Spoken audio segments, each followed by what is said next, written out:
trend I'd like to kind of talk about a little bit would be the community-centric business model that seems to be really taking off and really growing. And Yvette, if I can maybe start with you on that, because I know you've certainly done things to ingratiate yourself to the community, and you've got a lot of programs and things that you do. So tell me about that, and what are some ways that maybe operators can strengthen their ties within their own communities? Sure, that's true, Bob. I think it's a lot of fun to Yeah. be able to become involved in the community and to think of your laundromat as an extension of yourself. And there are lots of ways. There is no wrong way to run a business. People, some people prefer to be more hands off, but there are a lot who want to be involved in a lot of the things and recognize that the laundromat is a place where people come from your community. They spend a good amount of time once they're in there. And many times you have a captive audience, and it's an opportunity to give back. So you can view a laundromat kind of as your mission if that's something that's in your heart to do. And we certainly do it. We have turkey giveaways. We had our sixth annual one in our store in Conyers, Georgia. That was just so much fun to be able to give away turkeys and hams and chickens to people who weren't expected. And the last few years, we've coupled that with free laundry days. So that is something that we can do, and you just never know whose life you're going to touch when you are able to give them, especially unexpected financial relief in the form of free laundry. That's a big deal. But we Mhm. also have literacy, read, play, learn areas in our stores, and that's good to have a place where people can pick up books. I think adults and children as well. They're primarily geared towards children, but it's good to have something for adults to read also. We've had workshops. We had a retired teacher come in and read, have reading times where she'll do crafts and things for children. Mhm. Just something to make it kind of family friendly. I know some operators will do things like bring in Santa Claus if you celebrate Christmas. So they'll have Santa come in and greet their customers. Um, Also, some sort of charity events in general, like fundraising. We have stores where we do regular donations to nonprofits or to a school in the area, and that can be at a certain time. Any laundromat or any machine that are run during this time, or just something on a regular basis, a percentage or a flat number that is donated all the time. That's good. I've seen laundromats do like recycling. So really kind of set themselves up to be thought of as more of a green option. Mhm. So recycle, we have, as many laundromats do, or most of us do, an enormous amount of plastic bottles that flow through there. So to be able to capture those and have somebody that will recycle them would be a good thing. Then we also do Wi-Fi and charging for people in the community or for our customers mostly, but we get people that come in and we don't always turn them away if they just want to come in and just have a moment to charge their phone, because you don't know what that can do for people sometimes and where they are. And then local collaboration. So maybe cross collaboration. I've seen stores do like they'll work with the local coffee shop. Many of them actually have coffee shops in them now also, but even if Right. they don't, maybe they'll do a collaboration with the local coffee shop and do some sort of cross promotion where they're passing out things. It works really well if you're doing drop off too. It's easy to put something inside of somebody's laundry, a flyer for another business. That's a nice way for them to get it and open it up when they have time to really concentrate on it. And I've seen some really good successes with things like that. Mhm. Wow, well, that's a lot, and certainly it's only touching the tip of the iceberg, because it's just the only limit, I guess, is the imagination, and you could reach out to communities in so many ways, and it helps business too as well. I know that that's not the main driving factor for most laundry operators, but it does help business as well, doesn't it?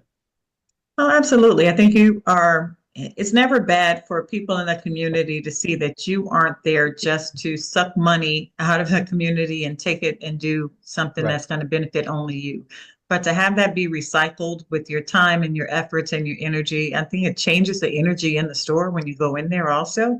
People Right. feel it. And I'm a huge believer in positive energy and things that you can't always even put a word to, but you can feel it. And you feel it. You feel it. When you come in, you can feel it. So that's important. And I agree that, yes, it does help. It helps business in ways that you don't know. It Mhm. allows your business to be spoken of in rooms where you aren't and in a positive way. And that's always a good thing.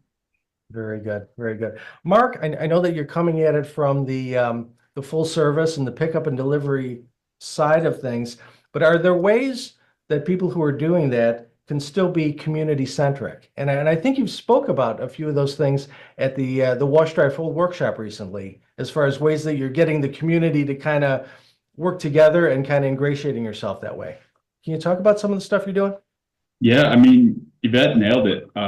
It's interesting. It's a paradox for me because in a world where digital advertising and SEO and all of the easy stuff to do behind a keyboard is increasingly easy, it's tempting to focus all on that.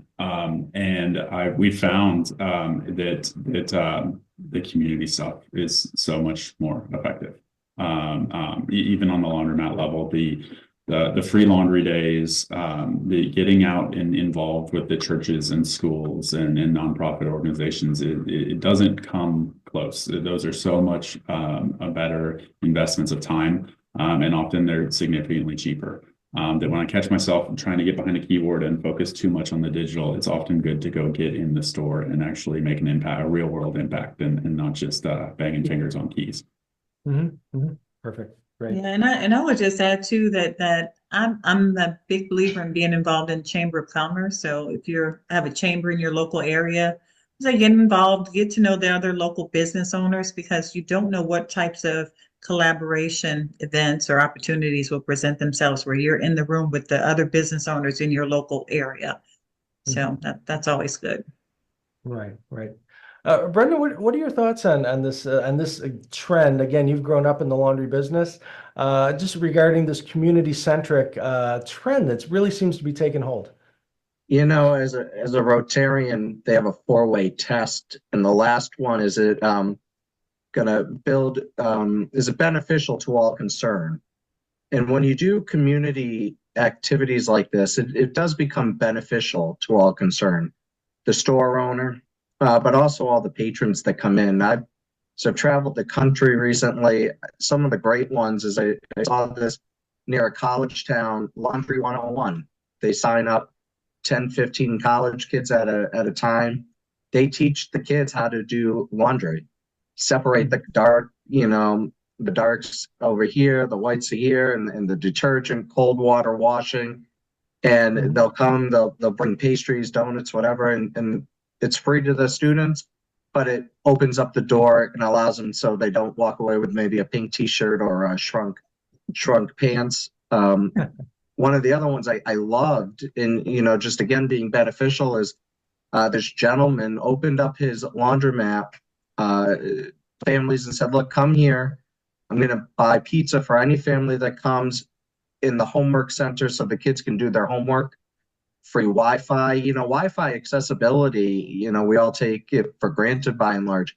It still doesn't reach every corner of the United States. And he said, look, come in here. You can do your class projects while your parents do their homework. He hired teens from the high school to watch over everyone.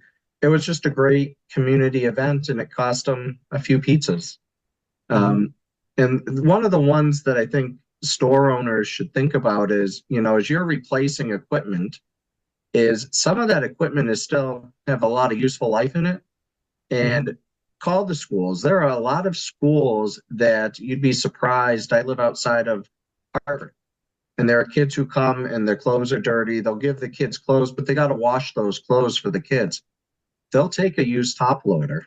They'll take a used dryer, and it helps the kids feel better about themselves. They're in school, they have clean clothes, but these are all little things that really are beneficial to all concerned, in the community.